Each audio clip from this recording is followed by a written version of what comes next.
එතකොට අදත් විශේෂ ගානක් ඒක අමාරු ගානක් නම් නෙවෙයි. එතකොට අමාරු ගානක් නම් නෙවෙයි.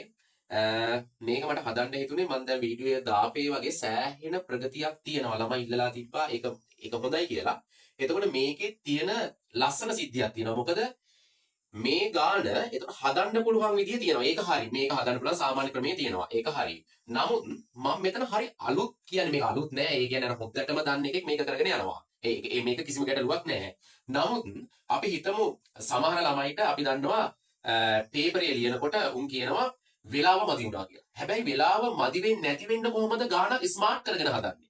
වෙලාව මදි වෙන්නේ නැති වෙන්න කොහොමද ගානක්? එතකොට විනාඩිය එතකොට 10කින් හදන්න තියෙන ගාන විනාඩි 5කින් වගේ හදන්නේ කොහොමද? එහෙම නැත්නම් ඊටත් වඩා අඩුවෙන් හදන්නේ කොහොමද?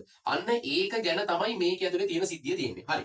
කොහොම හරි දැන් මම මේකට පොඩි නිකන් නිර්වචන කැලලක් දාලා තියෙනවා. සාධක ධන පරිමාව.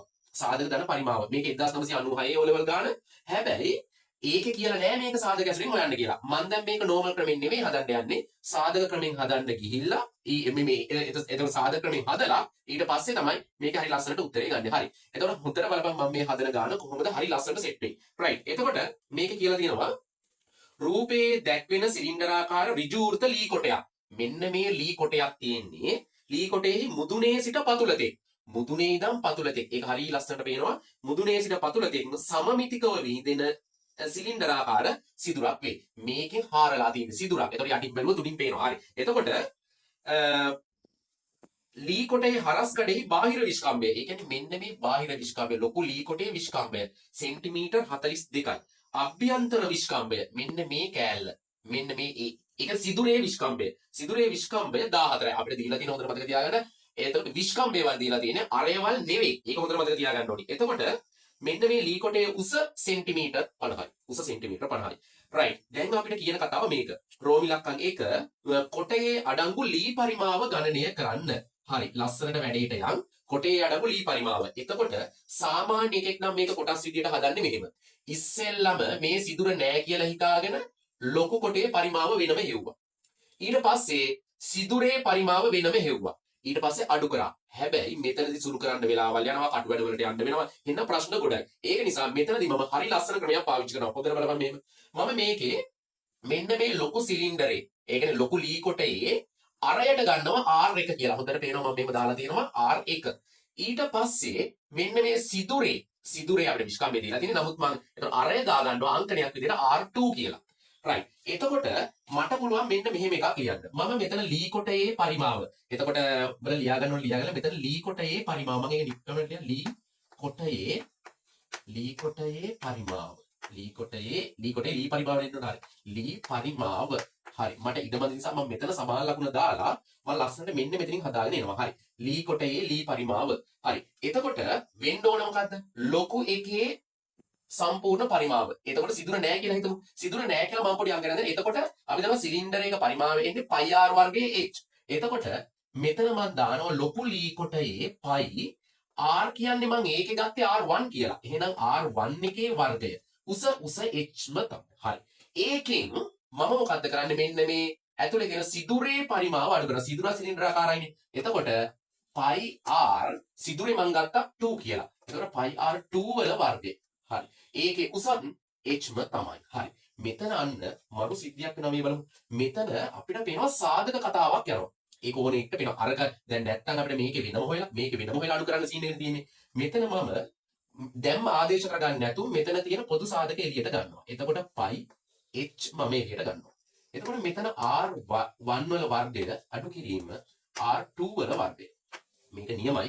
මේ විදිහට හැදුවොත් මරුවට වෙලා විතර ගන්න පුළුවන්. හරි. ඊට පස්සේ මොකද්ද කරන්නේ? මම මෙතන එතකොට πh වලට තාමත් ආදේශ කරන්නේ නැතුන් මම මෙහෙම කතාවකට යනවා. මෙතන තියෙන්නේ මේ බලපන් වර්ග දෙකක අන්තරයක්.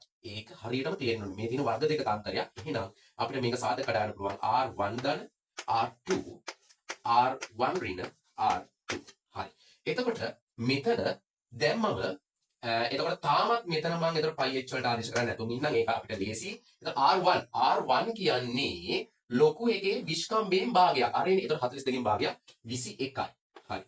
R2 කියන්නේ මෙන්න මේ එතකොට 14න් භාගයක්. 14න් භාගයක් 7යි. අර එන්නේ. හරි. එතකොට මෙතන R1 21යි R2 7යි. නියමයි. එතකොට දැන් මෙතන මෙතන දැන් මම මෙතන පයි h ආදේශ කරගන්නවා. එතකොට පයි වලට 7න් 22 ආදේශ කරගන්න කියලා තියෙනවා අපිට. h කියන්නේ 50යි.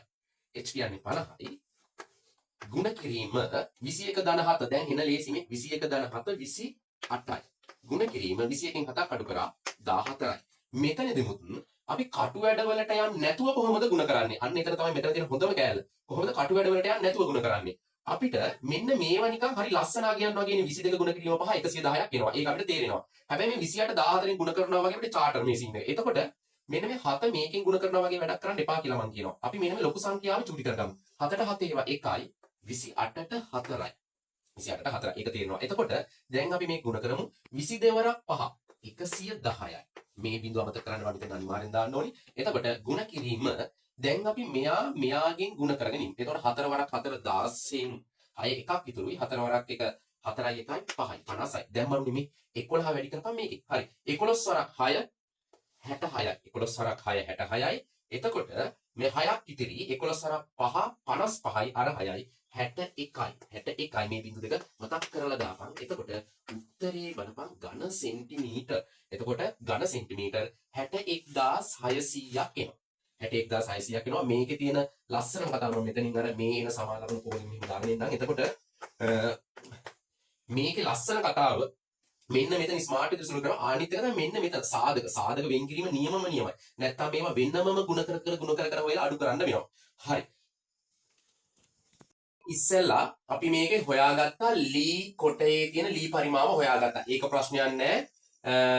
එතකොට ඒක අපි හොයාගත්තා 61600ක් ආවේ. එතකොට 61600ක් ආවා. දැන් අපිට කියනවා මෙම ලී වර්ගයේ රෝමි ලක්ෂණ දෙකේ කියනවා මෙම ලී වර්ගයේ ඝන සෙන්ටිමීටර එකක බර ග්‍රෑම් 0.9ක් නම් කොටයේ බර කිලෝග්‍රෑම් වලින් සොයන්න. එහෙනම් මෙතන කොටයේ බර. හරි. කොටයේ බර කියලා දීලා තියෙන්නේ. හරි කමන්නේ ඒකම ලියමු. එතකොට කොටයේ බර දැන් මම උතන ලියන්න ඉඩ මදි නිසා මෙතන ලියන්න පටන් ගන්නම්. එතකොට ඝන සෙන්ටිමීටර එකක එතකොට බර තමයි දීලා තියෙන්නේ ග්‍රෑම් 0.9. අපි දන්නවා මේකේ ඝන සෙන්ටිමීටර කොච්චර තිබ්බද කියලා. ඉස්සෙල්ලා මතකයි 61600යි. 61600යි ඝන සෙන්ටිමීටර තිබ්බා. මේක එහෙනම් එතකොට අපි 0.9න් වැඩි කරොත් එනවා ග්‍රෑම් ගාන. හැබැයි මං කියනවා මෙතෙන්න 0.9 දාන්න එපා. කොහොමත් අපිට දශම චාටර්නේ. එහෙනම් අපි මෙතන 0.9 වෙනකොට 10න් 9 දාමු. ඒක හොඳයි නේද? එතකොට මේක ග්‍රෑම් වලින් උත්තරේ එන්නේ. එහෙනම් මේ ග්‍රෑම් වලින් එන ගාන කිලෝග්‍රෑම් කරන්න මේක 1000න් බෙදන්න ඕනි. එහෙනම් 1000න් බෙදුවත් හරි 1000න් එකෙන් වැඩි කරුවත් හරි කියලා තේරෙන්න ඕනි නේ. 1000න් එකෙන් වැඩි කරුවත් හරි. දැන් එහෙනම් මොකද්ද කරන්නේ? හරි ලස්සන මේක සුළු කරමු. මෙතන බිඳුව කැපෙනවා. මේ බිඳුවට මෙතන බිඳුවක් කපලා දාමු. දැන් මේක 9න් වැඩි කරලා දාමු. එතකොට 9 වරක් 6 54න් 4 නේ. 54න් 4 5ක් ඉතුරුයි. 9 වරක් 1 9යි 5යි 14න් 4. තව එකක් ඉතුරුයි. 9 වරක් 6 54යි 1යි 55යි. 55යි මේක බෙදන්න තියෙනවා. ඇතුලේ තාමත් 100න් බෙදන්න තියෙනවා. එහෙනම් මේක 100න් බෙදනවා කියන්නේ බිංදු දෙකට අදාළව දශම ස්ථාන දෙකක් මෙහෙට එනවා. එහෙනම් 55.44 කිලෝග්‍රෑම්. මාරම ලේසි ගාන චාටර් කරගන්න නැතුව හදන විදිහ තමයි මේක. නැත්තම් ඕන ක්‍රමයකට හදන්න පුළුවන් අපරාධ වෙලාව. රයිට් දැන් මේක මේව හැදුවොත් මම දන්නවා විනාඩි 5ක්වත් යන්නේ නැහැ මේක හදාගන්න. හරි එහෙනම් විභාගයට යන්න කලින් අනිවාර්යෙන් එතකොට ගියා නම් හරි බලලා එහෙනම් ආයෙ වීඩියෝ එකකින් සෙට් වෙමු. හරි.